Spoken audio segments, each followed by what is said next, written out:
नमस्कार। आज हम जिस शख्सियत की बात करने जा रहे हैं, मैं दावे के साथ कह सकता हूं कि उस शख्सियत की चर्चा के बगैर आज़ादी की लड़ाई के क्रांतिकारी आंदोलन का हर पन्ना अधूरा रहेगा। ख्यातिनाम हिस्टोरियन प्रोफेसर बिपिन चंद्रा ने बहुत स्पष्ट कहा था कि भारत के में क्रांतिकारियों के बारे में यदि कोई ऑथेंटिक अधिकृत लेखन है तो वो केवल एक किताब है, वो है संस्मृतियाँ, जिसमें फर्स्ट हैंड अनुभव है और उसके अलावा जो कुछ भी लिखा गया वो सेकेंडरी सोर्स है। उस संस्मृतियाँ सरी की खूबसूरत किताब को लिखने वाले शिव वर्मा को बहुत कम लोग इस समय पहचानते हैं और इस बात की पूरी संभावना है, डर है कि जिस दशा और दिशा से इतिहास को बदलने की बात हो रही है उसमें शिव वर्मा सरी के लोग शायद इतिहास के उस गर्त में छुप जाएं जहाँ से उनको फिर से निकाल के और लोगों तक पहुँचाना कठिन हो। शिव वर्मा को यदि हम जिंदा शहीद कहें तो अतिशयोक्ति नहीं होगा। जो व्यक्ति आज़ादी की लड़ाई में जेल रहा, देश आज़ाद हो गया, लेकिन उसकी जेल जाने की परंपरा खत्म नहीं हुई। और शायद वो जो परंपरा थी वो जब शिव वर्मा की आखिरी मुलाकात थी भगत सिंह से, और भगत सिंह ने जो शब्द उन्हें कहे थे वो भगत सिंह का आशीर्वाद था, पूर्वानुमान था या दृढ़ विश्वास था इस देश के बारे में। उस शब्द से आपको ज़रूर सुनना चाहिए। यह हमारी आखिरी मुलाकात थी, जिंदगी में यह लोग अब फिर देखने नहीं मिलेंगे। इस एक विचार से सबके चेहरे उदास थे। मेरी आंखों में आंसू देखकर भगत सिंह मुस्कुराते हुए बोले, भावुक बनने का समय नहीं है आया प्रभात। मैं तो कुछ ही दिनों में सारे झंझटों से छुटकारा पा जाऊंगा, लेकिन तुम लोगों को लंबा सफ़र पार करना पड़ेगा। मुझे विश्वास है उत्तरदायित्व के बोझ के बावजूद इस लंबे अभियान में तुम थकोगे नहीं, पस्त नहीं होगे और हार मानकर रास्ते में बैठ नहीं जाओगे। तब से आज तक सरदार के वे शब्द मेरा पीछा करते हैं। मंजिल के हर मोड़ पर मोटे मोटे अक्षरों में वे सामने आ जाते हैं। तब उन्हें ही दिशा निर्देशक मानकर मैं फिर अपनी राह चल पड़ता हूँ। शिव वर्मा ने ये लफ्ज़ अपनी खूबसूरत किताब संस्मृतियाँ की भूमिका में लिखे, जिसको बाद में नेहरू सोवियत अवार्ड में मिला। उस किताब में भगत सिंह ने उनको जो कहा था,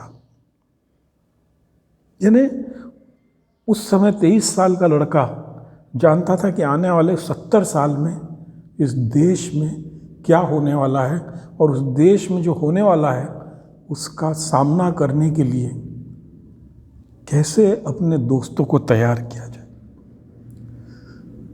आपको एक इतिहास का हिस्सा बताता हूँ कि जो उस समय का मध्य प्रोविंस कहलाता था, उसमें जो 5 बड़े शहर थे जो आज के उत्तर प्रदेश है, उस समय हरदोई हुआ करता था। और हरदोई में उस 9 फरवरी 1904 को शिव वर्मा का जन्म अपनी ननिहाल में हुआ। वो कलौरी गांव है एक, और शिव वर्मा का जन्म जिस दिन हुआ उस दिन जन्माष्टमी हुआ करती थी। लेकिन बाद में फिर उनकी जो पढ़ाई वगैरह हुई वो खटेली गांव में हुई। इनके पिताजी एक वेद का काम करते थे, कहीं कानून का काम करते थे और सुख की जीवन काटते थे। हुआ ये कि शिव वर्मा के एक चाचा जी थे, वो बलदेव प्रसाद वर्मा जी, वो उनको किसी के साथ काम करते समय छोटी सी तहसीलदारी मिल गई। तो तहसीलदारी में उनके अंडर में 4 गांव थे। तो तहसीलदार, लेकिन उनके शौक़ अपने थे कि किताबें इकट्ठी करना, पढ़ना, असलाह इकट्ठे करना। उनके घर में किस्म किस्म की बंदूकें थी, भाले थे, धनुष बाण थे। तो कह सकते हैं कि शिव वर्मा को पढ़ने का शौक और हथियारों के प्रति आकर्षण अपने उस चाचा के घर से लग गया था। अब ये प्रक्रिया उनकी चल रही थी, वे स्कूल जा रहे थे, स्कूल में पढ़ रहे थे, और वो जो दौर था, आपको बताएं कि समय एक चरित्र का कैसे निर्माण करता है। उस समय को आप देखिए। एक तो क्या था कि उस समय आप देखेंगे कि उसके 10 साल पहले लगभग पुणे में चापेकर बंधुओं ने अंग्रेज अफसर की हत्या करके क्रांति की थी। 1902 के आसपास बंगाल में अनुशीलन समिति ने अपना काम करना शुरू कर दिया था और उसकी चर्चा पूरे देश में होती थी। इसके अलावा क्या हुआ कि जो जापान सरीखे छोटे से देश ने रूस को हरा दिया। इसके बाद में आप उस दौर में देखें, पिछले 7-8 साल में चीन में क्रांति हुई, रूस में क्रांति हुई, टर्की में क्रांति हुई। ये जो क्रांतियों का पूरा दौर चल रहा था, वो उस दौर ने भारत में आज़ादी की लड़ाई का विचार करने वालों को मन में एक बीज सशक्त किया कि आज़ादी की लड़ाई के लिए हथियार उठाओ, अंग्रेजों को मारो और देश से भगाओ। ये विचार चलने लगे। उसके बीच में गदर पार्टी का गठन हो चुका था, हथियार आने लगे थे, कामाकता मारू कांड हो चुका था। बाबा भकना वगैरह ने और विदेश में रहने वाले बहुत सारे लोगों ने अंग्रेजों के खिलाफ अंतर्राष्ट्रीय माहौल भी बनाना शुरू कर दिया था। ये जो काल था, अब आप देखें वो उस समय की खूबसूरती को कि शिव वर्मा 1904 में पैदा हो रहे हैं और ये सब लोगों का जो जन्म है उस सेंट्रल प्रोविंस में हो रहा है जहाँ पर अंग्रेजों ने उस दौर में सबसे ज़्यादा अत्याचार किए थे। वो आंकड़े में अभी आपको आगे बताऊंगा कि किस तरीके से अंग्रेजों ने उस समय जो भी थोड़ी सी भी आज़ादी की बात कर रहा था, हथियार उठाने की बात कर रहा था, उस पर किस तरीके का अत्याचार किए थे। 1897 में नॉर्थ वेस्टर्न प्रोविंस में अवध में 152 लोगों को मृत्युदंड दिए गए, 88 लोगों को निर्वासन, 32,466 लोग कैद किए गए। तो ये जो आंकड़े हैं ये बताते हैं कि 1857 की क्रांति के बाद में इस क्षेत्र में किस प्रकार से लोगों का दमन किया गया, जिससे कि भविष्य में लोग आज़ादी की बात ना कर पाएँ। लेकिन इसकी खूबसूरती ये है कि इसी दौर में शिव वर्मा 1904 में पैदा हो रहे हैं और इसी दौर में 1906 में भावरा में चंद्रशेखर आज़ाद पैदा हो रहे हैं, 1904 में महावीर सिंह पैदा हो रहे हैं, भगवती चरण बोहरा का आगरा में जन्म होता 1903 में, जयदेव कपूर का जन्म उसी समय उन्हीं के ज़िले में 1908 में होता है, विजय कुमार सिन्हा 1906 में इसी सेंट्रल प्रोविंस में पैदा होते हैं और इसी दौर में आप देखिए पंजाब में भगत सिंह पैदा हो जाते हैं और 15 मई 1907 को सुखदेव पैदा हो जाते हैं और उसी के बाद में उसी पंजाब में गया प्रसाद कटियार पैदा होते हैं। ये वक्त चाह रहा था कि इस देश को क्रांति की राह दिखाने वाले लोग उस धरती से पैदा हों। एक तरफ अंतर्राष्ट्रीय खबरें आ रही थी बदलाव की, क्रांति की, टर्की से, रूस से, चाइना से। दूसरी तरफ ये जो पूरी पीढ़ी है पैदा हो रही थी, ये पीढ़ी तैयार हो रही थी। अब उस समय शिव वर्मा के गांव में प्रताप आया करता था, गणेश शंकर विद्यार्थी का। तो प्रताप उस समय का अखबार होता था कि एक अखबार 100 लोग पढ़ते थे। जागरूकता का बीज उस स्कूल लेवल से शुरू हुआ और हुआ ये कि 1919 में आपको बताएं कि जब जलियांवाला बाग कांड हुआ तो पूरे देश में पर्चे लगे। तो एक पर्चा जो था उसमें लिखा था, भारतीयों आगे बढ़ो, फोर्ट विलियम छीन लो, जितने अंग्रेज यहाँ उस शीघ्र उनको बीन लो। और ये पर्चे सब जगह लगे। शिव वर्मा जिस स्कूल में पढ़ते थे उसमें भी लगा। तो अंग्रेज जहाँ थे पर्चों को उखाड़ उखाड़ के ला रहे थे।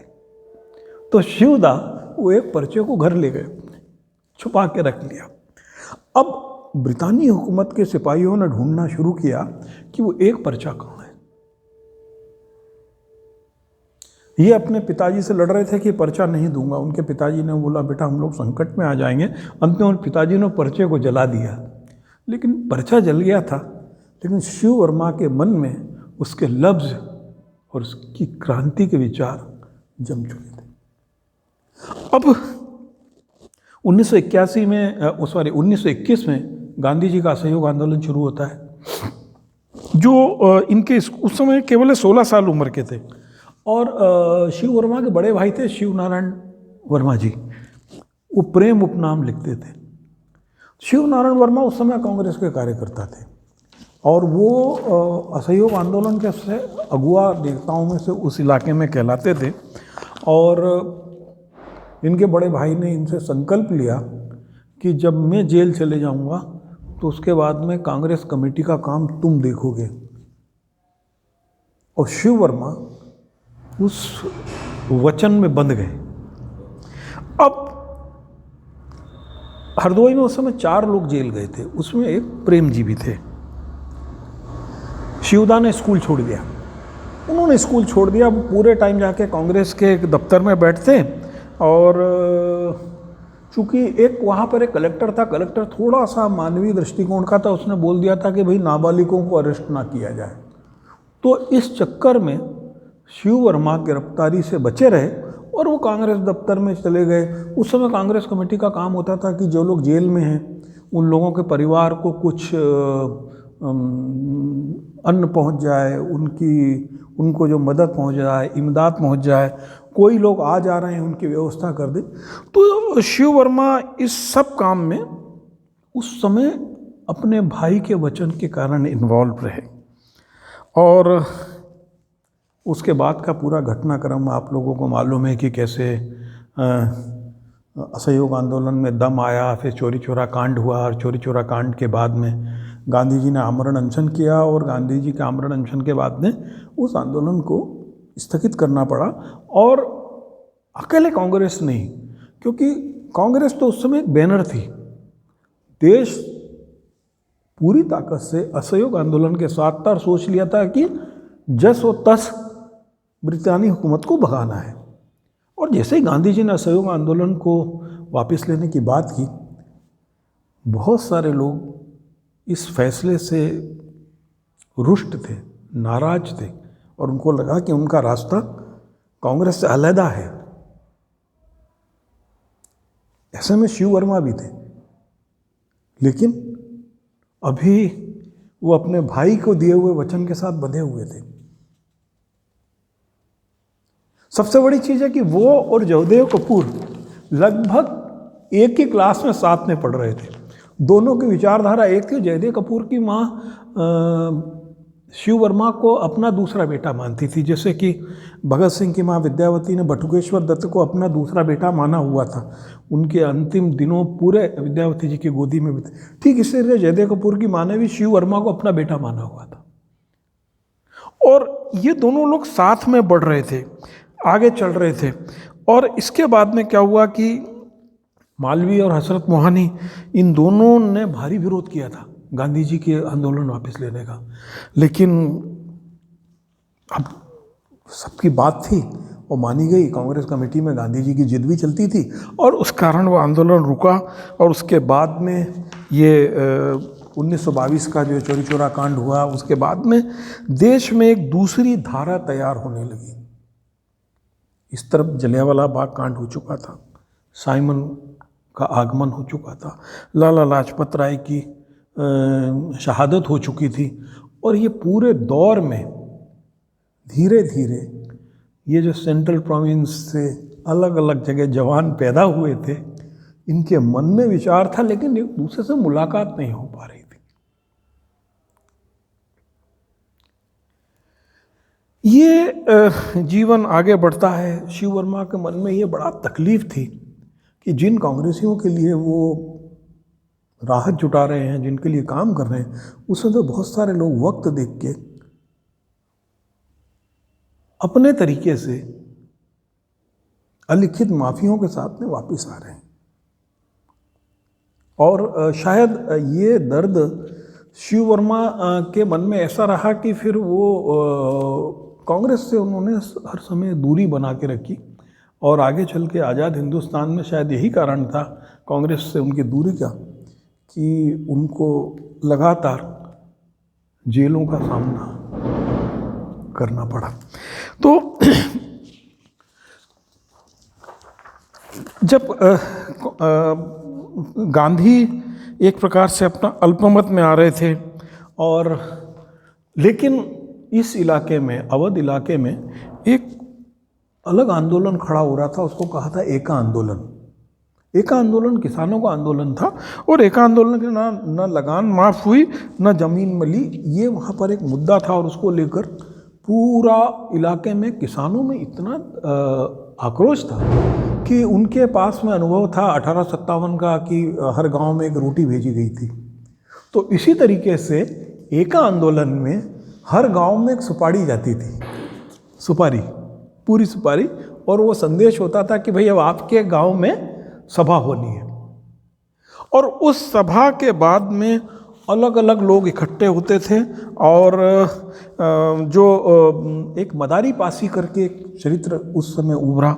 मदारी पासी किसान भाइयों को एक करता, और वो कहता कि मेहनत हमारी, पैदावार हमारी, लेकिन ले कोई और जाता है, और हम सब लोगों को मिलकर शपथ लेना है कि आगे से अत्याचार नहीं सहेंगे।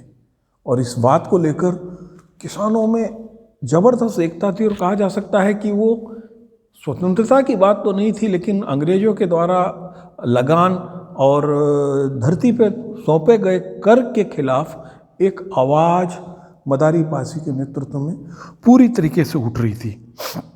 उन लोगों ने तय किया कि यदि अंग्रेज किसी किसान की संपत्ति कुर्क करता है तो कोई दूसरा किसान उसको नहीं खरीदेगा। शपथ लेते थे लोग अपने अपने धार्मिक ग्रंथों पे हाथ लग के कि कुर्की की ज़मीन हम नहीं खरीदेंगे। अब कुर्की की ज़मीन नहीं खरीदेगा कोई तो अंग्रेज साथ ले ही नहीं जाएगा। तो एक इतना बड़ा बात थी। दूसरा है कि यदि कोई किसान जेल जाता है तो उसके खेत की रखवाली दूसरे किसान और उसके परिवार करेंगे। इसको लेकर अभी आपने देखा होगा जो दिल्ली का किसान आंदोलन था उसमें भी यही हुआ कि पंजाब के किसानों ने बोला कि जो दिल्ली में आ रहा है उसके लिए उसके खेतों की रखवाली दूसरे किसान करेंगे। तो लगभग ये मदारी पासी का आंदोलन जो था, एक आंदोलन, उसकी ये देन थी कि हम अपनी जो खेत की कोई किसान जेल जाएगा तो उसकी रखवाली जो है हम दूसरे किसान मिलके करेंगे। तो एक ये बड़ी एक इसको कहते हैं कि बाद में आकर साम्यवाद की नींव रखी कि हम सब एक धरातल पर साथ खड़े। वो किसानों का आंदोलन था। और उसमें क्या होता था कि एक सत्यनारायण की कथा जैसा रहा माहौल बनता था। एक जगह कुरान शरीफ रखी जाती थी और दूसरे गीता रखी जाती थी, और दोनों धर्म के लोग साथ हाथ रख के कसम खाते थे कि हम इन सब मांगों को पूरा करेंगे। अब इस तरीके का जब आंदोलन चला, मलिहाबाद, हरदोई, उन्नाव, फतेहपुर, फर्रुखाबाद, पूरी चेन चलने लगी। गांव-गांव में औरतें, बच्चे इस एक आंदोलन में शामिल हो रहे थे। ये कुछ लोग ऐसे थे कि जो लोग इस आंदोलन को अच्छा नहीं देखते थे, और दुर्भाग्य था कि उस समय कांग्रेस के भी कुछ नेता थे जिन लोगों को लगता था कि ये कांग्रेस का जो आंदोलन चल रहा है उसके समानांतर खड़ा किया जा रहा है, और इसलिए उन लोग उसको सैबोटेज भी करते थे। लेकिन फिर मुकदमे काम में शुरू होने हुए, लोगों पर अत्याचार होने शुरू हुए। तो 1923 में कांग्रेस का लखनऊ में सम्मेलन हुआ था। शिव वर्मा उस समय 18 या 19 साल के हुए।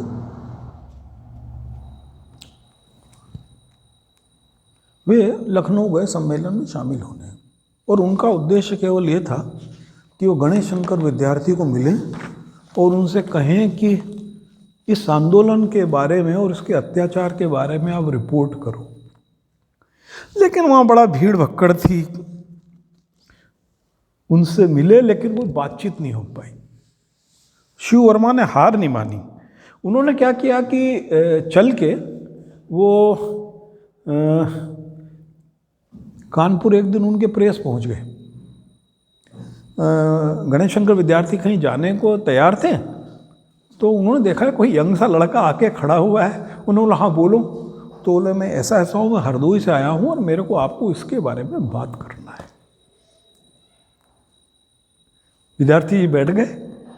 उनको रोचक लगा कि एक छोटी सी उम्र का लड़का यदि इस बारे में सोच रहा है तो कोई छोटी बात थोड़ी ना। विद्यार्थी ने पूछा अच्छा क्या है, उन्होंने बताया। बोला अब एक काम करो, तुम जैसा बोल रहे हो ना वैसा लिख के भेज दो, तुम भाषा की चिंता मत करना, कितना लंबा लिख रहे हो इसकी चिंता मत करना, तुम लिखो, खुद लिखो। और वो शायद शिव वर्मा की लेखन का जो उनमें जन्मजात गुण था उसको उभारने का पहला अवसर था। प्रताप में एका आंदोलन पर रिपोर्ट छपी, पूरी दुनिया में उसकी चर्चा होने लगी। एक इतनी कम उम्र का बच्चा पत्रकार बन रहा है। और उसके बाद में ये आंदोलन के ने बड़ी चर्चा हुई। मदारी पासी से भी इनकी मुलाकात हुई बाद में शिव वर्मा की। और मदारी पासी के घर में कुछ हथियार भी थे, बंदूक और वो सब। बाद में मदारी पासी ने शिव वर्मा को सौंप दिए कि आप इसको संभाल के रखो। ठीक उसी समय गया प्रसाद ब्रह्मचारी नाम का एक व्यक्ति भी वहाँ पर आया। वो कौन था क्या था नहीं मालूम पड़ा, फिर वो गायब हो गया। गया प्रसाद ब्रह्मचारी का था कि वो कुछ क्रांतिकारी साहित्य लाता था और शिव वर्मा उसको पढ़ा करते थे। और वो पढ़ने के बाद में कहता था भाई ये मुझको वापस कर दो, ये किसी को दूंगा नहीं मैं। तो ये इस तरीके से एक प्रकार से उनका लेखन बढ़ रहा था, दूसरी तरफ से उनका क्रांतिकारी जो झुकाव बढ़ रहा था। और जाहिर थे कि इस पूरी जो उनकी प्रक्रिया चल रही थी उसमें जयदेव कपूर और कुछ उनके युवा साथी साथ में थे। धीरे धीरे हरदोई में शिव वर्मा, जयदेव कपूर और 4-5 दोस्तों का इतना अच्छा समूह बन गया था कि उनका काम केवल था कि कहीं से भी कोई क्रांतिकारी साहित्य मिले उसे पढ़ना, उसके बाद में दूसरों को बांटना और उस पर चर्चा करना। ये उन लोगों का एक प्रक्रिया बन गई थी। और 1925 के आसपास हाई स्कूल के बाद जयदेव कपूर और शिव वर्मा दोनों आगे की पढ़ाई के नाम से कानपुर आ गए। और कानपुर उस समय क्रांतिकारियों की नर्सरी बन चुका था, विद्यार्थी जी का स्थान था। भगत सिंह भी वहाँ आने ही वाले थे। और ये पूरी प्रक्रिया जो चल रही थी, तो इन लोगों ने डीएवी में इंटरमीडिएट में प्रथम वर्ष में इन लोगों ने प्रवेश लिया। और इनके वहाँ पर 2 साथी मिल गए, एक सुरेंद्र पांडे थे और एक थे गोविंद दत्त मिश्रा। ये पहले से क्रांतिकारी विचारों से और उससे चार्ज थे। तो इन लोगों को एक दम मिल गया। हिंदुस्तान रिपब्लिकन एसोसिएशन का गठन हो चुका था और इधर काकोरी कांड की चर्चा पूरे देश में थी। काकोरी कांड के कारण शिव वर्मा और उनके साथियों को भी लगता था कि हमें कुछ नया करना चाहिए, लेकिन अभी उनके पास में एक संगठन और एक दिशा नहीं थी। उस समय उन लोगों के नाम में एक सामने हिंदुस्तान रिपब्लिकन एसोसिएशन, वो एक नाम आया संस्था का, जो बाद में एक ऐतिहासिक दस्तावेज बनाने के लिए आज़ादी की लड़ाई का आगे चल के उसके नाम बदले हुए। अब विजय कुमार सिन्हा के साथ इनका गणेश शंकर विद्यार्थी के ऑफिस में नियमित आना जाना, लिखना शुरू हुआ। उस समय जो संकट थे कि अपने नाम से लोग कम लिखते थे, तो उसी समय इनको नाम प्रभात दे दिया गया। वही नाम प्रभात जो भगत सिंह ने अपनी आखिरी मुलाकात में शिव वर्मा को संबोधित किया था। उस पार्टी का नियम था कि हम सब लोग जो छद्म नाम चल रहे हैं उसी से एक दूसरे को संबोधित करेंगे। तो बार बार शिव वर्मा को के विचारों को सुनकर गणेश शंकर विद्यार्थी बोलते, देखो भाई तुम्हारा रास्ता अलग है और हमारा रास्ता अलग है, लेकिन मंजिल एक है, इसलिए मैं थोड़ी मदद करूँगा। और उस मदद में अकेले छपना नहीं होता था, पैसे की मदद भी होती थी, क्योंकि इन लोगों के पास में कोई ऐसा जितना पैसा नहीं हुआ करता था कि ये लोग अपना खर्चा भी चलाएं और कुछ किताबें लेके पढ़ सकें, कुछ चर्चाएं कर सकें। तो ये चल रहा था। एक मीटिंग का जिक्र शिव वर्मा ने खुद ने अपने अनुभव में किया कि कानपुर में मजदूरों की मीटिंग थी और उन्होंने देखा कि उनको बगल में एक तुर्की टोपी पहने हुए आदमी बैठा हुआ है और उस सभा को संबोधित करने गणेशन को विद्यार्थी आने वाले थे। तो उनको नहीं मालूम था बगल में कौन बैठा हुआ है और सब लोग सुन रहे थे। अचानक जैसे ही विद्यार्थी जी के आने का हल्ला हुआ, लोग जिंदाबाद मुर्दाबाद के, जिंदाबाद अंग्रेज सरकार मुर्दाबाद के नारे लगे। और मंच पे जैसे ही विद्यार्थी जाए उन्होंने देखा, अरे ये कौन बैठा हुआ है, तो खुद उठे और उस तुर्की टोपी वाले को अपने साथ मंच पे लेके गए। तब उन्हें मालूम पड़ा कि ये हसरत मोहानी है। और हसरत मोहानी का भाषण भी वहाँ पर उस समय चर्चा में रहा। और वो कहते हैं कि शिव वर्मा की वो उस भाषण ने मेरे को मजदूरों की समस्याओं को समझने और उनके लिए आज़ादी क्यों ज़रूरी है उसको कन्विंस करने के लिए एक विचार सशक्त किया।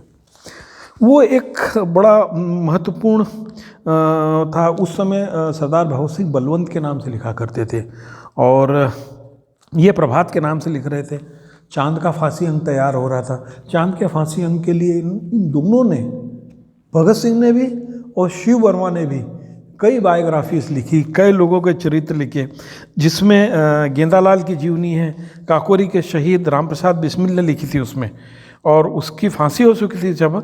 उस समय ये सब ब्लॉक्स लेने खुद शिव वर्मा प्रताप की प्रेस में गए थे और ये ब्लॉक्स लेकर चांद की फांसी अंक के लिए, और वहाँ से लेकर उस तरफ देना, वहाँ से लेकर सब करना। तो शिव वर्मा एक क्रांतिकारी हथियार से नहीं, विचार से तैयार हो रहे थे। और शायद यही कारण है कि आज़ादी के लंबे समय तक एक बड़ा वर्ग भगत सिंह को बम बंदूक का क्रांतिकारी बताने की कोशिश करता रहा। यदि शिव वर्मा नहीं होते तो ये मान्यता बनी रहती। शिव वर्मा ने इसी मान्यता को तोड़ा था कि भगत सिंह एक विचार था।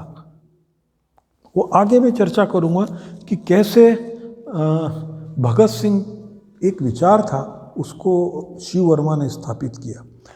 और ये वो इसलिए स्थापित कर पाए क्योंकि जो आदमी 18 साल की उम्र से गणेश शंकर विद्यार्थी का अखबार के लिए लिख रहा है, उस समय एक साप्ताहिक विशाल आया करता था, तो उसका उन्होंने हरदोई में एजेंसी ले ली थी। उसके लिए न्यूज भी लिखते थे और अखबार भी बांटते थे उसी उम्र में, 18-19 साल की उम्र में। तो ये ऐसा कहा जाता है कि उसमें जो चांद के अंक में 42 लोगों की जीवनियाँ लिखी थी, उसमें से अधिकांश छद्म नाम से भगत सिंह, शिव वर्मा और ये पूरे दोस्तों ने लिखी हुई थी। अब 1925 के आसपास शिव वर्मा के क्रांतिकारी विचार साम्यवादी विचार से साम्य होने शुरू हुए। और ये तब हुआ जब उनकी मुलाकात राधा मोहन गोकुल जी से हुई। राधा मोहन गोकुल जी का नाम आपको याद होगा, ड्रीमलैंड की जो उन्होंने किताब लिखी थी और बाद में भगत सिंह ने उसकी भूमिका लिखी थी जो बहुत चर्चा में रही, नास्तिक क्यों हो, ड्रीमलैंड की भूमिका। राधा मोहन गोकुल जी कानपुर के कराची खाने में रहते थे, छोटे से कमरे में, और उनका एक अंदर कमरा था, उसमें ढेर किताबें भरी थी। जब शिव वर्मा से उनका साबका हुआ, मुलाकात हुई, वो बड़े रूखे से व्यक्ति थे, लेकिन जब उनको लगा कि ये यंग लड़का ये बहुत कुछ जानने का इच्छुक है और इसकी दिमाग की दिशा तय है, राधा मोहन गोकुल जी ने उनको एक एक किताब साम्यवाद पे, कम्युनिस्ट पार्टी, कम्युनिस्ट आइडियोलॉजी पे पढ़ने को देना शुरू किया। और जब उन्होंने उसको पढ़ना शुरू किया तो वो जैसे उसको पढ़ते और उसके बाद में पूछते, ये तुमने ऐसा तो नहीं कि वापस ले गए, पढ़ा ही नहीं? तो बोले नहीं नहीं ऐसा बात नहीं। तो क्या होता कि किताब में से कोई एक प्रश्न पूछते, राधा मोहन गोकुल जी स्पॉन्टेनियस एक प्रश्न पूछते कि अच्छा वो क्या था, और शिव वर्मा पेज नंबर के साथ में बोलते कि ये उस बातचीत में ये है। अब ये चीज़ों ने राधा मोहन गोकुल जी के मन में ये विचार को सशक्त किया कि ये व्यक्ति अकेले पठन नहीं कर रहा है, चिंतन और मनन भी कर रहा है। और ये कह सकते हैं कि जो राधा मोहन गोकुल जी थे, उनके एक कम्युनिस्ट पार्टी का दरवाज़ा खोलने वाले, कम्युनिस्ट विचारधारा का दरवाज़ा खोलने वाले पहले व्यक्ति थे। उन्होंने उससे ये भी पूछा क्यों बम बम चलाना जानते हो, बंदूक चलाना जानते हो, हर चीज़ में वो उनसे बात करते और उनको पढ़ने को सामग्री देते रहते। 1918 की किताब थी साम्यवाद पे, वो किसी रामचंद्र वर्मा ने लिखी थी। वो किताब को शिव वर्मा ने एक आदर्श किताब के रूप में मानना शुरू किया कि वास्तव में यदि किसी व्यक्ति को साम्यवाद को समझना है, कम्युनिस्ट को समझना है, तो उस किताब को पढ़ना चाहिए। हालांकि उस किताब को बाद में रोक लगा दी गई थी और उसके आधार बनाकर गोकुल जी ने और सामग्रियों को तैयार किया। कई बार हाथ से लिखते थे, कई बार पर्चे बनते थे, और शिव वर्मा के साथ में जयदेव कपूर, सुरेन के साथ में सभी दोस्तों पे उसकी विमर्श होता था। विमर्श होने के बाद में उस पर एक प्रकार से चर्चा में होती थी कि हमारी असहमतियाँ कहाँ पर है। एक ये लंबा प्रक्रिया थी कम्युनिस्ट नैतिकता पे। शिव वर्मा ने एक कहानी प्रस्तुत की। वो कहते थे कि एक अथाह नदी थी, उसमें सैकड़ों लोग आसपास खड़े हुए थे, नाव बह रही थी। उस नदी में नहाने एक उस इलाके के सबसे धनवान व्यक्ति का परिवार आया, और सबसे धनवान व्यक्ति का परिवार आया और उसका एक छोटा बच्चा नदी में बह गया। उस हजारों की भीड़ में एक व्यक्ति था, अच्छा तैराक। उसने सोचा तत्काल, मैं दौड़ता हूँ, कूदता हूँ और इस बच्चे को बचा लेता हूँ। पैसे वाला आदमी है, अच्छा पैसा मिलेगा। जो दूसरा व्यक्ति था उसने सोचा, एक और व्यक्ति था जो तैरना जानता था, उसके मन में आया यार मैं इसको बचा लेता हूँ, किसी का जीवन बचाने से पुण्य मिलता है, ईश्वर इससे खुश हो जाता है। एक और व्यक्ति था जो उसने सोचा नहीं और नदी में कूद गया और बच्चे को बचा कर ले आया। उसने बोला कि ये एक नैसर्गिक है, स्वभाव है, यदि कोई संकट में तो उसकी मदद करना चाहिए। तो उन्होंने बोला जो तीसरे व्यक्ति का विचार है वही वास्तव में कम्युनिस्ट विचार है। पहला विचार जो है वो पूंजीवादी विचार है, दूसरा विचार जो है वो अंधविश्वास का विचार है, और तीसरा विचार जो है वो नैसर्गिक विचार है। जो नैसर्गिक विचार है वही वामपंथ की नींव है। तो ये इतनी खूबसूरत कहानी मुझे लगता है कि आज भी जो लोग कम्युनिस्ट विचारधारा को मानते हैं, शायद एक बार उस शिव वर्मा की उस कहानी को याद कर लें तो नीति और नियत सबकी बहुत स्पष्ट हो जाएगी। राधा मोहन जी को उस समय राजस्थान से 2 पिस्तौल खरीदनी थी जो इंदौर जा रहे थे। शिव वर्मा ने अपने साथी फतेह बहादुर को पैसा देके वो राजस्थान से पिस्तौलें खरीदवाई, और ये दोनों पिस्तौलों को तकिए में भर के ये लोग कानपुर लेके आए। उसमें से एक पिस्तौल थी जो मणि बनर्जी ने इस्तेमाल की थी। इलाहाबाद में एक CID सुप्रिटेंडेंट था, वो भी बनर्जी था, उस पर गोली चलाने के लिए। और जो दूसरी पिस्तौल थी वो भगत सिंह ने इस्तेमाल की थी असेंबली बम कांड के समय। तो इस प्रकार से शिव वर्मा हथियारों के साथ में, विचारों के साथ आगे बढ़ रहे थे।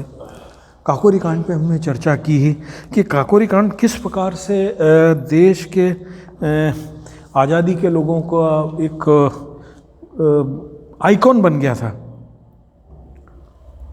इधर रामप्रसाद बिस्मिल को खबर मिली कि एचआरए के कुछ हथियार शिव वर्मा के पास है। मदारी पासी के भी थे, ये कुछ हथियार थे, कुछ इन्होंने खरीदे थे।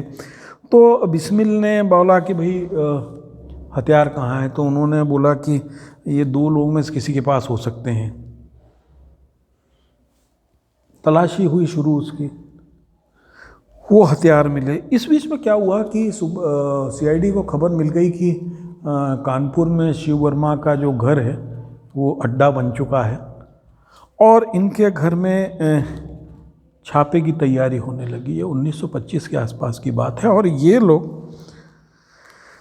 तत्काल वहाँ से आगरा आए और व्यापारी का भेष रख के ये लोग पंजाब में लाहौर, फिरोजपुर, अमृतसर यहाँ घूमते रहे। और उसके बाद में 8 और 9 सितंबर की 1928 की ऐतिहासिक दिल्ली की बैठक की चर्चा आती है, जहाँ पर सरदार भगत सिंह से लेकर सभी क्रांतिकारी शामिल हुए थे और संस्था का नाम बदल के उसमें सोशलिस्ट शब्द जोड़ा गया। और इसके अंदर क्या था कि चारों प्रांतों के सभी प्रतिनिधि शामिल हुए थे। और चूँकि एक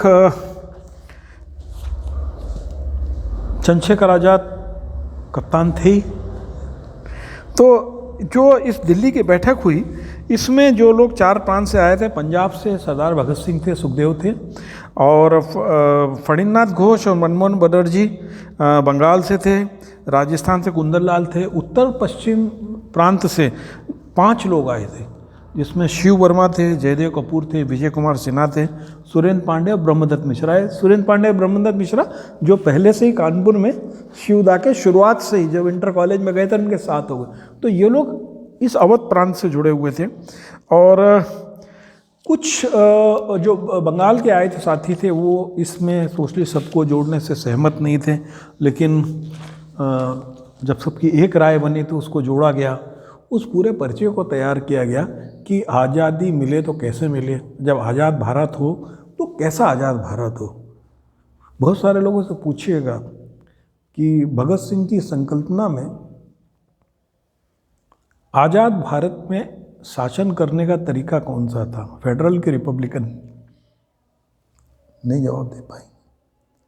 भगत सिंह फेडरल सिस्टम के समर्थक थे। भगत सिंह है ना, भगत सिंह का पूरा दल जो ये 1928 का जो दस्तावेज था उसमें आज़ादी की जो संकल्पना की गई थी उसमें उन्होंने एक अमेरिका का जो फेडरल सिस्टम, उस तरीके के फेडरल सिस्टम की संकल्पना की थी। वो आज तरीके के रिपब्लिकन सिस्टम के पक्ष में नहीं था कि जिसके अंदर 542 लोग तय कर लेते हैं कि इस देश का प्रधानमंत्री कौन होगा। तो ये दस्तावेज तैयार हो रहे थे। इस मीटिंग में एक चीज़ और तय की गई कि यार कि अब प्राइवेट घरों में डकैती नहीं डाली जाएगी क्योंकि उससे हमारी इमेज खराब होती है।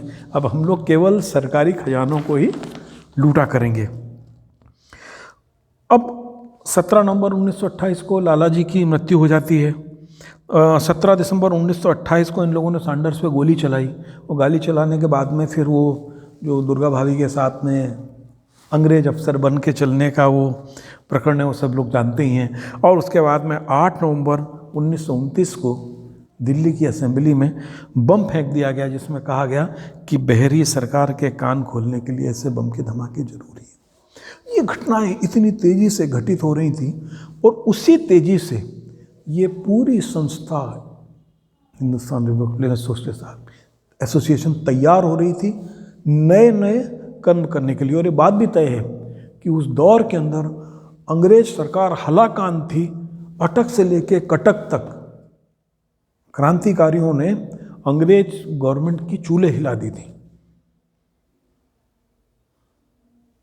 वो निर्णय सही था गलत था पता नहीं, लेकिन असेंबली कांड के बाद भगत सिंह ने जो अपनी गिरफ्तारी खुद करके निर्णय लिया और उन्होंने बोला कि जो चीज़ हम जनता तक नहीं पहुंचा पा रहे हैं उसको पहुंचाने की, इस बात को पहुंचाने का तरीका अदालत होगी।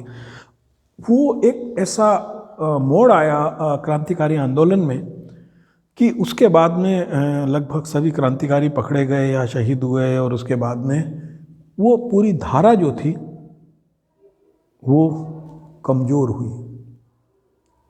धारा कमज़ोर हुई सशस्त्र क्रांति, लेकिन धारा विचार की कमज़ोर नहीं हुई थी। विचार किस तरीके से लोग अपने जीवन में जी रहे थे वो अभी हम लोग देखेंगे। इस बीच में क्या हुआ, इस पूरे दल ने 3 बार वायसराय की हत्या की कोशिश की।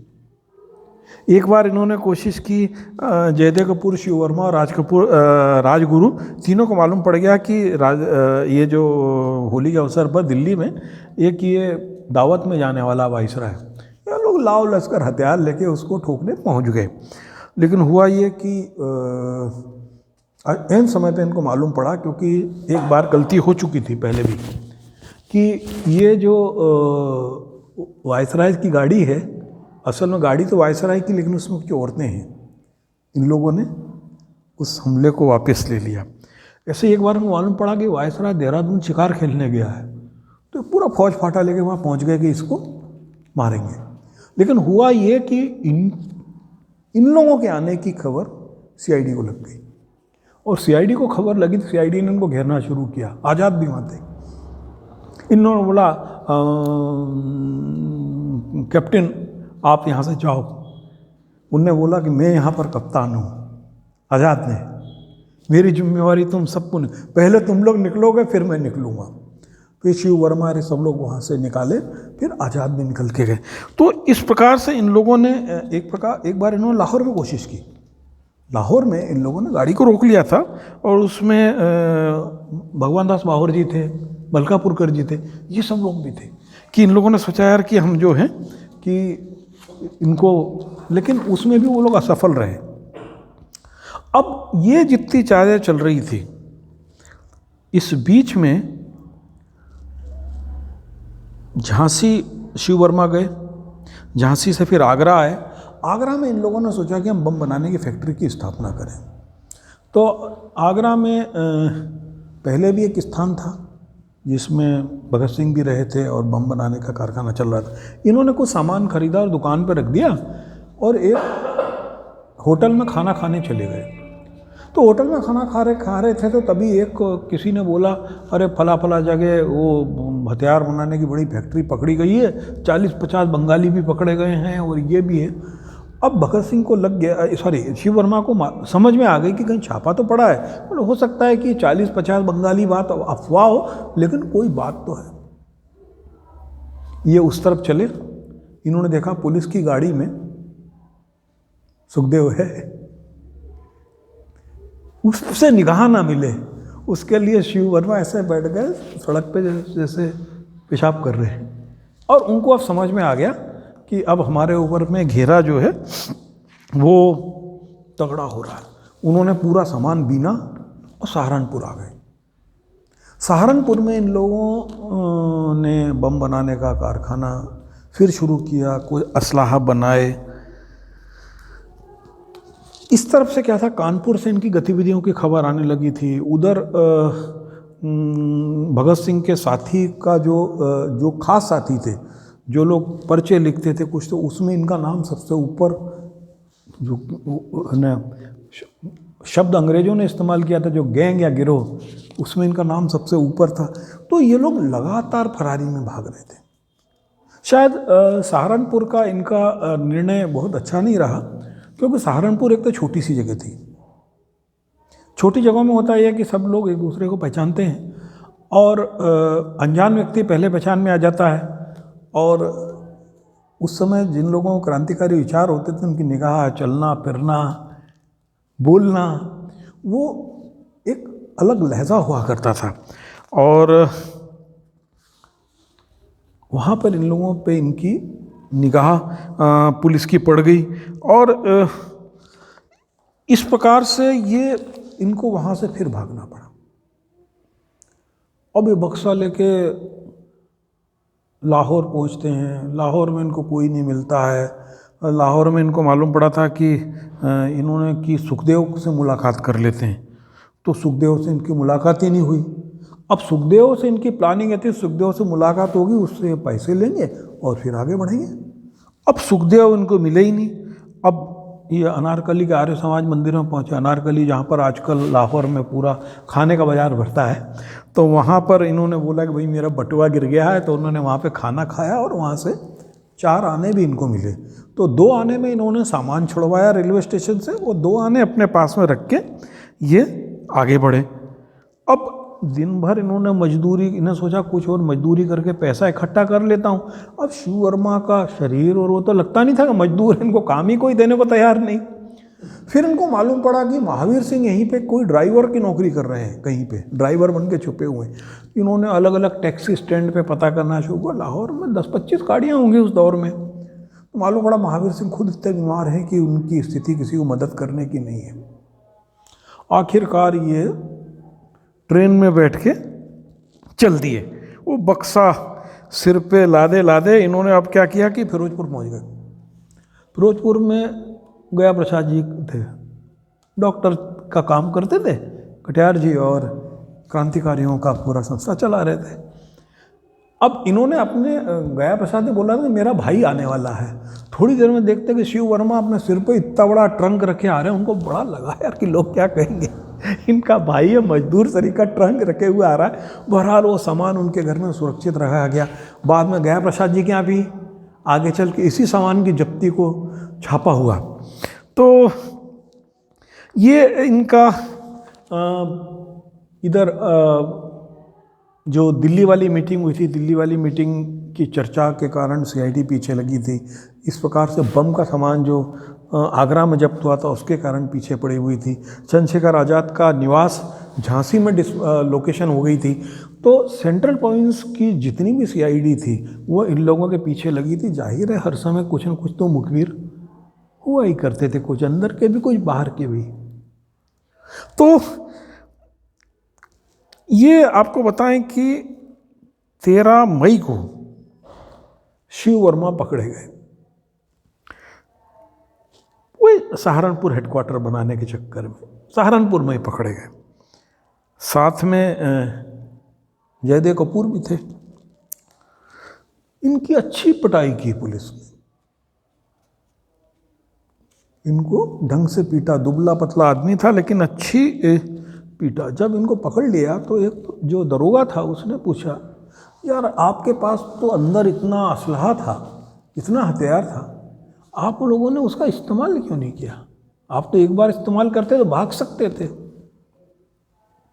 शिव वर्मा ने बोला कि ये जो हथियार हमने रखे हैं ना, ये आपके लिए नहीं रखे। आपको मारकर हम अपनी ज़मीर को क्या गवाही देते कि हमने किसी हिंदुस्तानी को मार दिया, तो अंग्रेज सरकार के लिए। दरोगा रुआसा हो गया। उसने बोला, बाबू हम तो कुत्ते हैं, आपने 1-2 कुत्ते मार दिए होते तो क्या होता। लेकिन शिव वर्मा का वो जो विचार था, जो अब आप याद करें कि बम फेंका क्रांतिकारी भगत सिंह ने दिल्ली की असेंबली में, और दिल्ली की असेंबली में उस समय अधिकांश भारतीय लोग, उसने बोला कि मेरे किसी को हत्या करने का मेरा मन नहीं था, मैं किसी भारतीय को नहीं माना। ठीक शिव वर्मा ने यहाँ पर किया।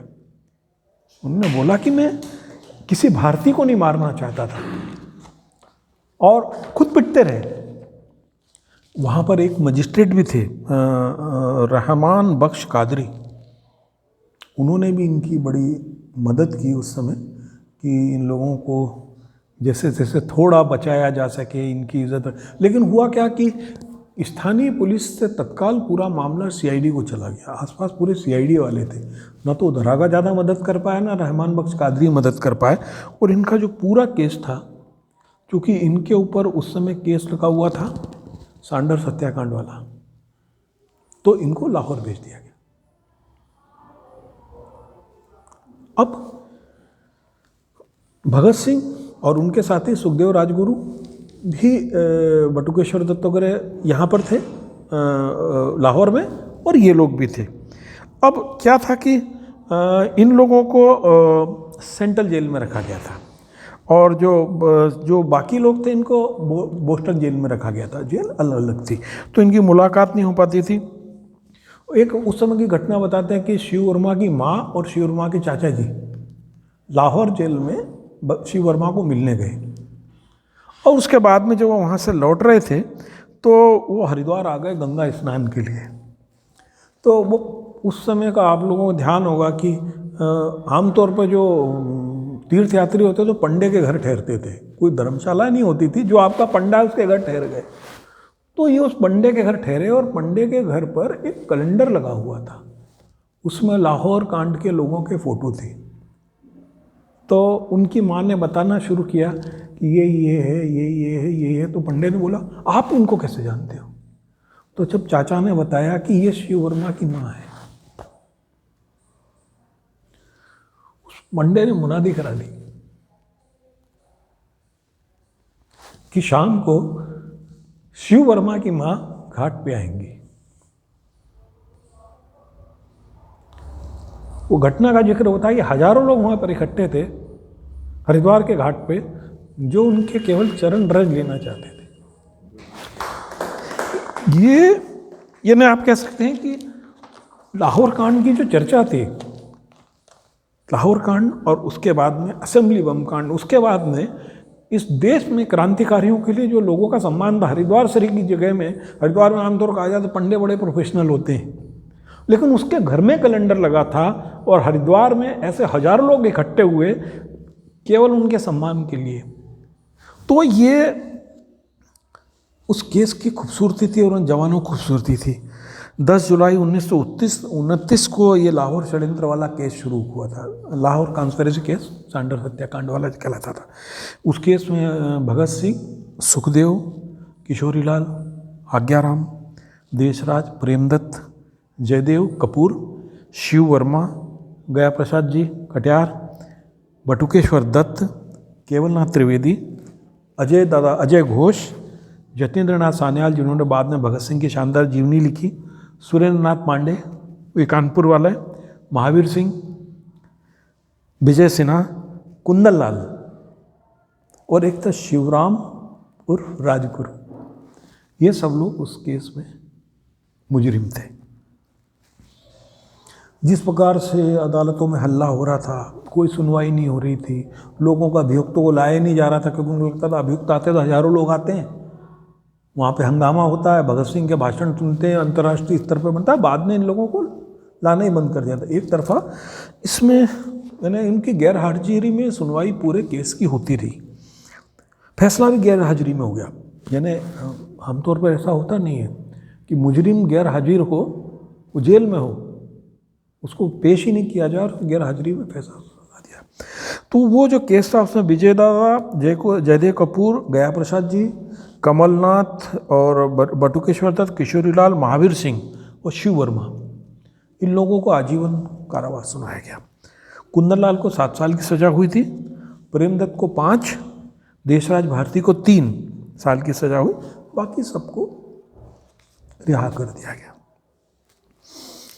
ये थोड़ा सा एक लंबी टिप्पणी है जिसको, ये चूँकि कानूनी दस्तावेज है तो मैं चाहूँगा कि इसको मैं शब्द से पढ़ूँ, इसलिए मैं इसको पढ़ रहा हूँ। वो पढ़ना इसलिए ज़रूरी है क्योंकि शिव वर्मा को जो आजीवन कारावास की सज़ा हुई, उसमें उस समय के जज ने और जुडिशरी ने और प्रोसिक्यूशन ने क्या सोच थी उनके बारे में, इसको मैं पढ़ूँगा। शिव वर्मा, यह अभियुक्त 13 मई 1929 को सहारनपुर वन फैक्ट्री में गिरफ्तार हुआ था। शिव वर्मा डीएवी कॉलेज कानपुर में उसी समय थे जब महावीर सिंह भी थे। उस कॉलेज का दूसरा छात्र जो अप्रैल 1928 तक शिव वर्मा के साथ उनके कमरे में रहता था वह उदय प्रकाश है, PW 372, ये गवाह थे। इस आदमी ने एक बार शिव वर्मा की मेज पर वैसा ही पर्चा देखा था जो PEV के समान था, जिसमें हिंदुस्तान रिपब्लिकन एसोसिएशन के रूप में वर्णित गणतांत्रिक दल का संविधान लिखा हुआ था। ऐसा ही पर्चा सुखदेव ने हंसराज वोहरा को सदस्य बनाते समय दिखाया था। ये पूरा उदय प्रकाश की गवाही पे चल रहा है काम। इस गवाह द्वारा पर्चे को पढ़ने के बाद शिव वर्मा की गवाही द्वारा स्पष्ट हो जाता है कि जनवरी से अप्रैल 1929 के मध्य शिव वर्मा आगरा में थे, जो फणींद्रनाथ घोष के साक्ष्य से स्थापित करता है। वह आगे स्थापित करता है कि 1 अप्रैल 1929 को शिव वर्मा ने आगरा की नई मंडी के घर को छोड़कर ट्रेन से आगरा से मथुरा की ओर गए, जिन्हें स्टेशन पर छोड़ने गवाह आया था। ये गवाह उनको छोड़ने आया था। यह साक्ष्य पुनः फणींद्रनाथ घोष का बयान से पुष्ट होता है कि जब पार्टी को आगरा से सहारनपुर स्थानांतरित किया गया, तब 1 अप्रैल 1929 के आसपास शिव वर्मा ने वाया दिल्ली यात्रा की थी। यह शिव वर्मा थे जिन्होंने 1928 में महावीर सिंह को पार्टी का सदस्य बनाया था, जो महावीर सिंह के आत्मस्वीकृति से पुष्ट हो जाता है। शिव वर्मा ने महावीर सिंह को संयुक्त दल के लिए नहीं रोका, बल्कि उन्हें लाहौर में सुखदेव के पास भेज दिया। शिव वर्मा तथा महावीर सिंह के मध्य संबंधों की स्थापना के आत्मस्वीकृति से भी हो जाता है। 5 अप्रैल 1928 को एक पत्र गया प्रसाद को देने के लिए उन्हें फिरोजपुर भेजा गया था, क्योंकि उनकी दवा चल रही थी महावीर सिंह की। इन बिंदुओं पर महावीर सिंह पर संदेह की कोई वजह नहीं रह जाती है। और ये आगे लाहौर से सुखदेव के इनके ताल्लुक रहे पूरे एक 3 पेज का दस्तावेज जिसके मैं पुक के हिस्से बढ़ रहा हूँ। अपने साक्ष्य में फणीश्वरनाथ घोष ने बताया कि शिव वर्मा 1927 के अंत में ज्योतिन्द्रनाथ सान्याल अथवा विजय कुमार सिन्हा के भेजने पर बेतिया आए थे और फणींद्रनाथ घोष से रिवॉल्वर की मांग की थी। यह संभवतः सत्य था। दूसरी घटना जिसमें शिव वर्मा संलिप्त थे और जो पूरी तरह प्रमाणित भी हो चुका है, वह यह है कि 3 मार्च 1928 को विजय कुमार सिन्हा के साथ योगेश चंद्र चटर्जी से मिलने फतेहगढ़ जेल गए थे। इस घटना के बारे में किसी वादा माफ गवाह ने नहीं बताया, लेकिन इसका कुछ पुष्टिकरण फणींद्रनाथ घोष की कहानी से होता है, जो 16 फरवरी 1929 को योगेश चंद्र चटर्जी को छुड़ाने के प्रयास से संबंधित थी।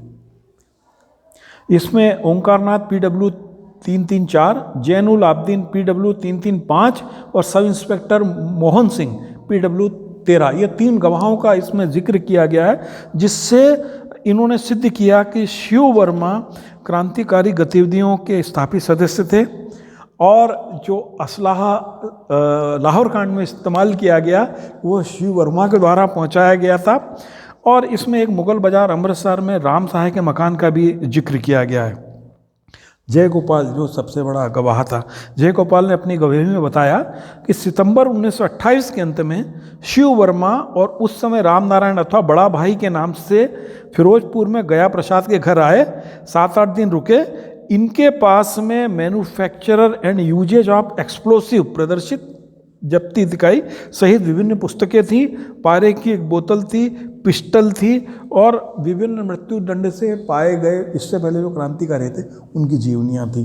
ये गया प्रसाद जी के घर से जो बाद में सामान जब्त हुआ, जो बक्सा दादा सिर पर रख के उनके घर गए थे, ये उसकी पूरी बात चल रही है। इसके बाद में चांद पत्रिका में जो शिव वर्मा ने लेख लिखे उनको भी प्रमाण के रूप में उससे प्रस्तुत किया गया और उसके अंदर छतरसेन शास्त्री, चंद्रसेन शास्त्री और R सहगल को गवाह के रूप में पेश किया गया। उन्होंने बताया कि 1928 को जो आगरा के नारी गेट पर मकान किराए पर लिया गया था, वो मकान भी शिव वर्मा ने किराए पर लिया था। इसमें किसी अमीर चंद की गवाही है। हींग की मंडी में बम बनाने वाला जो काम था उसमें उन्होंने कुछ गवाहों को बताया, एसिड के निशान थे और अब्दुल अजीज का बयान था कि ये इनकी मुआयना परेड कराई गई थी जो होती ना मुजरिमों की, उसमें शिव वर्मा का आइडेंटिफिकेशन हुआ।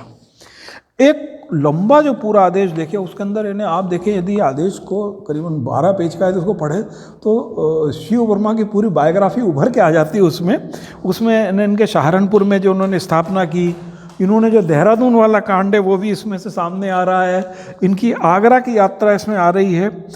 और अंत में जब लिखा उन्होंने सारांश में शिव वर्मा का संयुक्त प्रांत समूह का नेता होना, दिल्ली बैठक में उपस्थित होना, जहां वह केंद्रीय समिति में संयुक्त प्रांत का प्रतिनिधित्व करने वाले सदस्य निर्वाचित हुए और स्थापित हुए थे। उन्होंने दल के हित में अमृतसर, फिरोजपुर, लाहौर, इलाहाबाद, दिल्ली, आगरा, सहारनपुर की यात्राएं की। पंजाब शाखा से सीधे न जुड़े होने के कारण उन्होंने दिसंबर 1928 में लाहौर की कार्रवाई में हिस्सा तो नहीं लिया, परंतु फरवरी 29 में जोगेश चंद चटर्जी के बचाव योजना में प्रमुख रूप से जुड़े हुए थे। इसी माह आगरा में बम बनाने और आगरा छोड़ने के बाद सहारनपुर में बम बनाने का केंद्र स्थापित किया गया। ये इनके ऊपर कंक्लूजन है। उसके बाद फैसला में लिखते हैं, शिव वर्मा भारतीय दंड संहिता की धारा 121, एक्सप्लोसिव सब्जेक्टेंस एक्ट की धारा 4B व 6, भारतीय दंड संहिता की धारा 120B यानी साजिश करने के अंतर्गत दोषी पाए जाते हैं। वह संयुक्त प्रांत दल के नेता थे और बम बनाने में प्रमुख थे। उन्हें आजीवन निर्वासन की सजा दी जाती है। आजीवन निर्वासन उस समय काला पानी भेजे जाने वाले लोगों को निर्वासन कहा जाता था। 13 मई 1929 को सहारनपुर से शिव वर्मा और जयदेव कपूर पकड़े गए। यहाँ से औपनिवेशिक भारत में उनकी बंदी यात्रा शुरू हुई। 16 साल 9 महीने 18 दिन चली।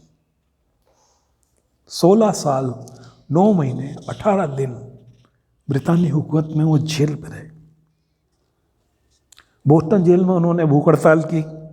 बोस्टन जेल में उनकी दूसरी भूख हड़ताल बड़ी चर्चा में हुई। उसके बाद उन्हें मुल्तान जेल भेज दिया गया।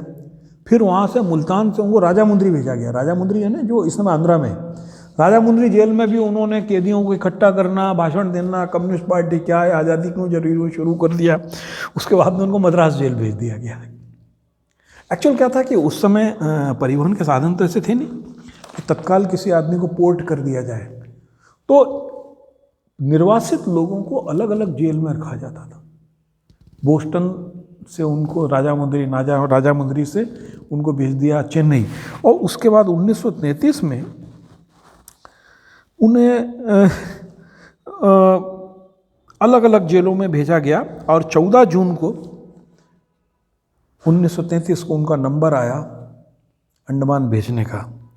लेफ्टिनेंट कर्नल बारकर एक पानी के जहाज़ से अंडमान जा रहे थे और उनके साथ में शिव वर्मा, जयदेव कपूर, विजय कुमार सिन्हा उस समय बरहामपुर जेल में थे, जो अब उड़ीसा में है। वहाँ से इन तीनों को लेकर सेलुलर जेल जाया गया। जब ये वहाँ पर पहुँचे तो वो 28 दिन की ऐतिहासिक भूख हड़ताल चल रही थी। इनका आते से ही उससे सामना हुआ और वो उस शहादत की सभा में शामिल हुए। शिव वर्मा ने अपने को वहाँ पर टूटने नहीं दिया। जो लोग कतिपय लोगों का उदाहरण देते हैं कि अंडमान जेल की तकलीफ़ें लोगों को तोड़ देती थीं, या जो जेल में होते थे उनको 60 रुपये वजीफ़ा दिया जाता था, उनके लिए जयदेव कपूर, शिव वर्मा, विजय कुमार सिन्हा जिंदा मिसाल हैं। उन लोगों ने वहाँ पर भी जो खाली समय मिलता था कैदियों को इकट्ठा करना, वहाँ पर पुस्तकालय था। बोले इधर उधर कोई बात नहीं करेगा, चलो सब पुस्तकालय चलते हैं, जो मिल रहा है पढ़ते हैं। पढ़ने के बाद में जब टाइम मिला, 1 घंटा का शाम को समय मिलता था इन लोगों को बैरक में, तो उसमें साम्यवाद क्या है, साम्यवाद क्यों जरूरी है, रूस की क्रांति क्या है, टर्की में क्या हुआ, हम आज़ादी की लड़ाई क्यों लड़ रहे हैं, हमारा दस्तावेज क्या है, हम कैसे भारत की कल्पना करते हैं, उस पर चर्चा करते। कोई ज़रूरी नहीं सामने सुनने वाले सब क्रांतिकारी थे। वो तो अंडमान को निर्वासितों की डंडी बस्ती के रूप में विकसित किया गया था। उनको माना गया था कि जो लोग समाज के लिए खतरा है, यदि ये समाज में रहेंगे तो लोगों को दूषित करेंगे, उन लोगों को निर्वासित करके वहाँ भेजा जाता था। तो कोई उसमें डिडेड क्रिमिनल्स भी थे। और वो डिडेड क्रिमिनल्स, अब आप सोच लीजिए आज का जो अफगानिस्तान है, वहाँ से लेके पूरा पाकिस्तान, बांग्लादेश से लेके वो म्यांमार और इन सब के होते थे। और उनके बीच में शिव वर्मा, नारायण राय, जयदेव कपूर ये टीचर की भूमिका में होते थे और धीमे धीमे वहाँ पर ये लोकप्रिय हो गए। हालांकि इन लोगों के खाने में नियमित कोई देना शुरू कर दिया था। शिव वर्मा की वहाँ पर एक आँख कमज़ोर होना शुरू हो गई थी। वो आगे है कि जब वो आएंगे तो उनकी आँख तो एक पूरी जा चुकी थी। 1938 में, 1933 से 1938 तक शिव वर्मा की वापसी हुई अंडमान से। इन लोगों ने कोई माफ़ीनामे वगैरह नहीं लिखे। अलग अलग किस्म की जो 1937 में जो पहली सरकार बन गई थी, उसके बाद में कांग्रेस ने जो सुधार की मांगे की थी उन सबको लेकर चलते हो रहा था कि जो क्रांतिकारी हैं या जो लोग इस प्रकार के लोग हैं उनको अंडमान से मुक्त किया जाए। इन लोगों की 1938 में वापस आए, ये लाहौर सेंट्रल जेल में रखा गया। अब क्या था कि पंजाब की जो उस समय की सरकार थी वो गैर पंजाबियों को रखना नहीं चाहती थी। हालांकि शिव वर्मा और जयदेव कपूर वगैरह को जो सजा हुई थी लाहौर के केस में हुई थी, तो ईमानदारी की बात है कि उनका जुरिडिक्शन एरिया वो था, लेकिन वो पंजाब गवर्नमेंट सोचती थी कि ये बाहरी कैदियों को रखेंगे तो ये दूसरे तरीके का परिवेश बनाएंगे। और उसमें क्या हुआ था कि 1937 की जो संयुक्त सरकार बनी उसमें एक डिसीजन हो गया था कि राजनीतिक कैदियों को बी कैटेगरी दी जाएगी। तो बहुत सारे लोग चाहते थे कि लाहौर में रहे, लेकिन चूंकि इन लोगों का जो अंडमान से लौटते थे, इसलिए अभी भी जयदेव कपूर और शिव वर्मा और इनके साथियों को बी कैटेगरी नहीं दी गई थी। इनको राजनीतिक कैदी नहीं माना गया था। ये अंडमान रिटर्न थे तो इनको सी कैटेगरी में ही रखा गया था। इनको वो सुविधाएं नहीं थी जो भाई साहब को मिली थी 60 रुपये के साथ में। तो अंत में ये हुआ कि पंजाब सरकार ने जो शिव वर्मा और इनके साथियों को 1938 में संयुक्त प्रांत भेजना कबूला, फिर इनको लखनऊ जेल भेज दिया गया। 1939 में इंस्पेक्टर जनरल ने जो इनको एक बी कैटेगरी देने के लिए एक शिव वर्मा की एक हेल्थ रिपोर्ट बनी थी, उसका हवाला दिया। वो गौरतलब है कि आज़ादी के मतवाले जेल में किस अधम परिस्थितियों में थे। जो रिपोर्ट थी उसमें लिखा है, आपके परिवार में 6 रोग का इतिहास रहा है, इनके 2 भाइयों की मृत्यु इससे हो चुकी है। शिव वर्मा के 2 भाई टीबी से डेथ हुई थी। इनके पिताजी की मौत गुर्दे की बीमारी से हुई थी, पुनः जिसका कारण क्षय रोग ही था।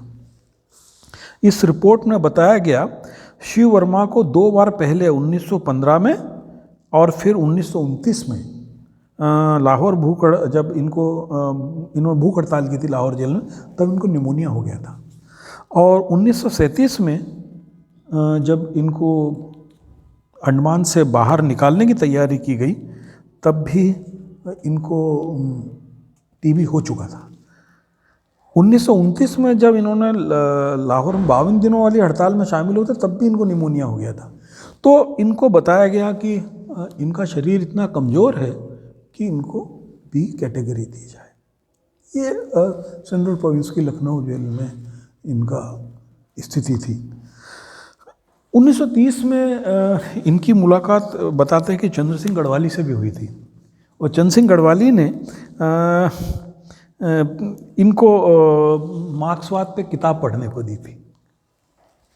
और वो जो आत्मकथा है वो आज भी जो शहीद स्मारक स्वतंत्रता संग्राम शोध संस्थान लखनऊ है, जिसकी हम आगे चर्चा करेंगे, उसमें सुरक्षित रखी हुई है। 1941 में जवाहरलाल नेहरू और रंजीत सिंह पंडित व्यक्तिगत सत्याग्रह के समय गिरफ्तार होकर जब लखनऊ जेल में आए, तो वहाँ 2 महीने ये शिव वर्मा के साथ रहे और दोनों का भोजन के समय लंबी चर्चा होती। नेहरू जी अपने आप को उस समय समाजवादी बताते थे, परंतु साम्यवाद की थोड़ी सी आलोचना करते थे। वो गांधी की यानी शिव वर्मा बताते हैं कि वो गांधी जी की सभी बातों से सहमत नहीं थे। और यहीं पर एक बड़ा मज़ेदार वाक़या होता है कि शिव वर्मा को पंडित नेहरू आमलेट बना के खिलाते अंडे का, जो वो फ्रांस से सीख कर आए थे। और उसके बाद में शिव वर्मा को बड़ी अच्छा लगने लगा था। उस रंजीत सिंह पंडित जब उस समय जेल से छूटे, तो उन्होंने उस समय के समाचार पत्रों में शिव वर्मा और उनके साथियों के बारे में बहुत सारा लिखा था। डिस्कवरी ऑफ इंडिया में भी नेहरू जी एक हिस्से में इन शिव वर्मा और उनके साथियों का जिक्र करते हैं। विजय कुमार सिन्हा उस समय तक रिहा हो गए थे, लेकिन शिवदा, जयदेव कपूर, गया प्रसाद जेल में ही थी। 3 के बारे में लिखा। वो एक मैं शब्द पढ़ के बताऊंगा। ये डिस्कवरी ऑफ इंडिया 1960 वाला एडिशन है, उसके पृष्ठ 449 पे उसका हिंदी हिस्सा है। बहुत से लोग लड़ाई से पहले लगातार जेल में पड़े हैं। मेरे कुछ नौजवान कामरेड 15 साल से जेल में हैं और अब भी वही हैं। जब उन्हें सजा हुई थी तब वे लड़के थे मुश्किल से 20 साल के। अब वे अधेड़ उम्र के हो चुके हैं, उनके बाल सफ़ेद हो गए हैं। संयुक्त प्रांत की जेल यात्रा में मुझे उनसे मिलने का अवसर मिला। मैं जेल आया हूँ, कुछ समय के लिए वहाँ रहा हूँ, फिर बाहर चला गया हूँ, लेकिन उनके लिए फाटक नहीं खुले हैं। यद्यपि वे लोग यूपी के हैं, कुछ सालों से संयुक्त प्रांतों की जेलों में रहे हैं, उनको सज़ा पंजाब में हुई है, इसलिए वे पंजाब के मातहत हैं। संयुक्त प्रांत की कांग्रेस सरकार ने उनकी रिहाई की मांग की थी, लेकिन पंजाब सरकार राजी नहीं हुई। ये डिस्कवरी ऑफ इंडिया में शिवदाव वगैरह के बारे में पंडित नेहरू लिख रहे हैं। 1942 में जब भारत छोड़ो आंदोलन में लोगों की गिरफ्तारियां हो रही थी, उस समय शिवदा को नैनी जेल भेज दिया गया था। यहाँ पे वो 1946 तक रहे और जवाहरलाल नेहरू फिर उनसे मिले और उन्होंने कहा, शिव क्या तुमसे ऐसे ही मुलाकात होगी? बड़े भावुक हुए, उनसे गले से मिले। 1946 में हरदोई से उनकी और जयदेव कपूर साहब की रिहाई हुई और इनकी रिहाई का सबसे बड़ा कारण था कि उन्होंने अपने स्वाभिमान पर समझौता नहीं किया। कोई माफ़ीनामा, कोई रिग्रेट या आगे हम ऐसा नहीं करेंगे जैसे सरकारें चाहती थी, उन्होंने लिख के नहीं दिया। इसीलिए जब आज़ादी के मुहाने पे खड़े थे और जब सब लोगों को रिहाई होना था, तब 21 फरवरी 1946 को ये लोग रिहा हुए। मात्र 42 साल उम्र थी, लेकिन 60 साल के बूढ़े सरीखे दिख रहे थे जब जेल से निकले। उन्हें कोई भी गिला शिकवा नहीं था कि उन्होंने क्या सहा। सबसे बड़ी चीज़ है, जयदेव कपूर की बात हो चाहे शिव वर्मा की बात हो, या ये इस मसले में वो नहीं है, ठाकुर राम सिंह की बात हो जो आगरा के थे, उन्होंने कभी बाहर आके किसी को ये बोला ही नहीं कि उनके साथ वहाँ पर क्या हुआ। जो लोग ऐसा मानसिक वैचारिक भावना संतरास झेलते हुए वो लोग आए, बाहर आए, उसके बाद वो कम्युनिस्ट पार्टी में शामिल हो गए। फिर कम्युनिस्ट पार्टी के सेक्रेटरी चुने गए, न्यू एज के संपादक बने, नया पथ के संपादक बने। बीच बीच में फिर उनकी गिरफ्तारियां होती रहीं। चाइना युद्ध के समय भी गिरफ्तार हुए, 1948 में भी उनकी गिरफ्तारी हुई। वो जेल यात्रा उनकी चलती रही। बाद में जब वो बहुत कमज़ोर हो गए थे, बाद में वो कानपुर अपने एक भाई के पास आके रहने लगे। उनके भाई वहाँ कॉलेज में प्रोफेसर थे और उनके घर में पूरी मंडली जमा हुआ करती थी उस समय, जिसमें बाद में नरेश चतुर्वेदी MP भी बने। वो सब लोग उनकी नियमित मंडली के लोग थे। और इस जेल यात्रा और आने और जाने के बीच में जो सबसे महत्वपूर्ण चीज़ जिसके लिए शिव वर्मा को इस मुल्क को याद करना चाहिए, इस दुनिया को याद करना चाहिए, वो ये थी कि उन्होंने भगत सिंह का जितना लेखन, पत्र, आलेख जो अलग अलग जगह छटके हुए थे, चांद में छपे हुए, प्रताप में छपे हुए, जो अलग अलग नाम से बलवंत से थे, उन सबको इकट्ठा करके पहली किताब बनाई। और जो उनकी जो किताब थी, इसके पहले उनकी 62-63 के आसपास संस्मृतियाँ आ चुकी थी, जिसको इतनी अधिक चर्चा मिली थी कि उनको सोवियत लैंड अवार्ड मिला। बाद में उसके लिए वो रूस भी गए थे। इसके अंदर उन्होंने अपने 7 क्रांतिकारी साथियों, चंद्रशेखर आज़ाद, भगत सिंह, महावीर सिंह, भगवती चरण वोहरा, इन सब लोगों की अपने 7 व्यक्तिगत यादों को समेटा है। और उनका एक श्री चलती ताला जंगला और दीवारें, उसको बाद में उन्होंने मौत के इंतज़ार के रूप में लिखा कि जेल में कैसे कैसे कैदी होते हैं, कैसे कैसे अपना समय बिताते हैं।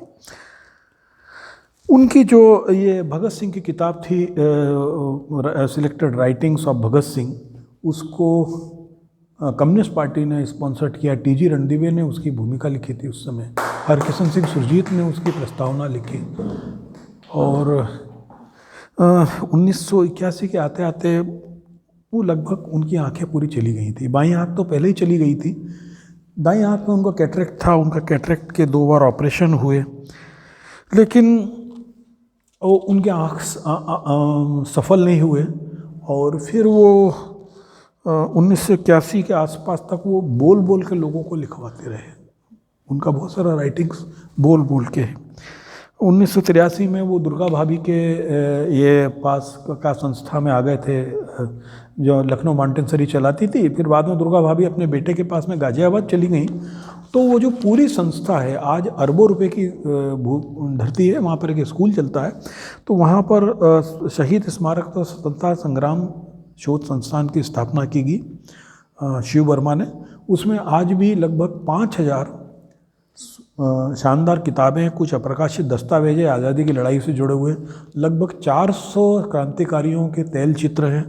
और बहुत सारी सरकारें बदलने के बाद में वहाँ पर दिक्कत हुई, उस संस्था पे दूसरे विचार के लोगों ने कब्जा कर लिया। कई महत्वपूर्ण लोग, प्रमोद भाई सरीके, वहाँ से अलग हो गए। अदरवाइज़ वहाँ पर एक था कि कोई मॉडर्न हिस्ट्री पे कोई रिसर्च करता है तो उसको रहने की जगह 1500 रुपये महीना वजीफा भी वहाँ दिया जाता था। तो शिव वर्मा एक क्रांतिकारी के रूप में, एक विचारक के रूप में, एक लेखक के रूप में, एक संस्था निर्माण के रूप में काम करना, दस्तावेज जोड़ना और उसको निर्विकार भाव से किसी संस्था के स्वरूप दे देना। आज तो लोगों का ये है कि ये मेरी किताब है, मेरे घर में चुपकी रखी रहे। लेकिन शिव वर्मा सर के लोग थे जिन्होंने पाकिस्तान से, बांग्लादेश से भी किताबें मंगवाई और सब लाइब्रेरी में दे दी। और वो लाइब्रेरी आज भी स्थापित है, कुछ बुरी स्थिति में है। उस लाइब्रेरी की खूबसूरती की उसको कोई सरकारी सहायता नहीं दी जाती है। अभी उसकी ज़मीन को लेकर भी संकट है, क्योंकि वो अरबों रुपए की ज़मीन ठीक लखनऊ के बीच में है। एक विचार क्रांति होती है, व्यक्ति क्रांति नहीं होता। उसका लिखा हुआ क्रांति होती है, उसका सोचा हुआ क्रांति होती है। और क्रांति संस्थाओं में आकार लेती है, क्योंकि व्यक्ति तो आता जाता है, लेकिन संस्थाएं व्यक्तियों से नहीं बनती है, व्यक्ति संस्थाओं से बन जाते हैं कई बार। शिव वर्मा को याद रखना जरूरी है, उनके काम को दस्तावेज करना जरूरी है और कम से कम विद्यालय स्तर पर ऐसे लोगों को इंट्रोड्यूस कराना बहुत ज़रूरी है। मेरी बातचीत का सार और निवेदन यही रहेगा। धन्यवाद।